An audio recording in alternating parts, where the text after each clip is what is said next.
Halo semua, kita berjumpa lagi.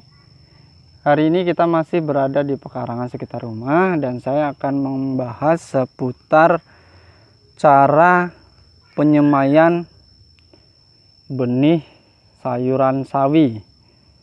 Jadi mungkin ada dari Anda semua yang ingin budidaya sawi dan ingin tahu lebih dekat mengenai bagaimana proses penyemaian tanaman sawi yang bisa kita lakukan. Nah, untuk menyemai tanaman sawi ini sebenarnya tidak jauh berbeda dengan jenis tanaman cabai dan lainnya. Jadi caranya kita bisa menyiapkan bedengan kecil atau menyiapkan bedengan khusus untuk penyemaian. Nah, untuk bedengan ini, untuk lokasi penyemaian ini, kita bisa membuatnya dengan beberapa bahan. Yang pertama tentu adalah tanah kompos, tanah yang bagus. Kemudian kita bisa campur menggunakan kohe atau kotoran hewan. Di sini kita jelas menggunakan pupuk kandang. Yang paling bagus tentu saja adalah dari pupuk kandang yang dihasilkan dari ternak kambing. Nah, seperti ini. Ini di sini kita menggunakan campuran kotoran kambing sebagai bahannya. Kemudian kita bisa tambahkan juga dari tanah bekas bakaran, sisa-sisa pembakaran sampah. Kemudian kita campur dengan merata. Kita bentuk atau kita buat bedengan seperti ini. Lalu penyemaiannya tinggal ditabur saja. Langsung ditabur di atas bedengan yang sudah kita siapkan. Nah, ini salah satu metode yang bisa kita lakukan.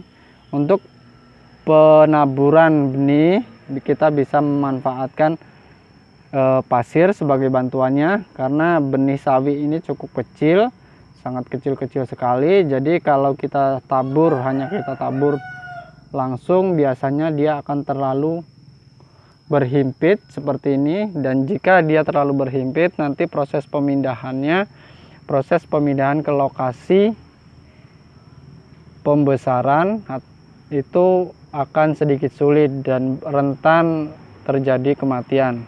Makanya tipsnya adalah dengan cara mencampur biji sawi, benih sawi kita campur dengan pasir, baru kita taburkan di atas bedengan semai yang sudah kita siapkan. Nah, ini baru beberapa hari kita semai dan hasilnya seperti ini. Sudah bisa dilihat tanaman sawinya tumbuh subur, merata juga, ini seperti ini. Kemudian ini yang lebih dulu, jadi ini sekitar jaraknya ada sekitar 5 harian kurang lebih, atau 1 mingguan lebih lah. Nah, seperti ini sudah ada daunnya seperti ini. Bisa dilihat daunnya sudah ada lumayan lebar daunnya. Ini sebenarnya kalau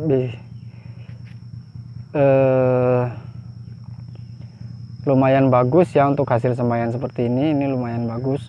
Nah, ini perlu juga kita ingat atau kita perhatikan kekurangan dari proses penyemaian seperti ini. Ini kita hanya ala kadarnya saja. Jadi kekurangannya adalah semaian ini langsung kena air hujan, sehingga ketika ada hujan yang turun deras, cukup deras, ini akan merusak hasil semaian sawi yang sudah tumbuh seperti ini misalnya contohnya. Jadi di sini dia agak berantakan karena kena air hujan, karena timpaan cucuran hujan, jadi dia seperti ini hasilnya, bisa dilihat. Nah, tapi ini untuk skala sampingan, untuk kerjaan di rumah ini sudah cukup bagus. Bisa dilihat seperti di sana, ini akan jadi banyak, ini berkilo-kilo ya kalau misalnya nanti kita sudah pindahkan ke bedengan yang lebih luas seperti ini. Nah, saya rasa untuk proses penyemaian sawi yang perlu diperhatikan hanya beberapa hal tersebut. Pertama, komposisi bedengan semai. itu harus bagus. Kemudian proses penyemaiannya juga harus menggunakan bantuan pasir supaya bisa lebih merata. Nah, saya rasa itu saja. Mudah-mudahan apa yang saya bagikan ini bisa bermanfaat. Sampai kita bertemu di video selanjutnya.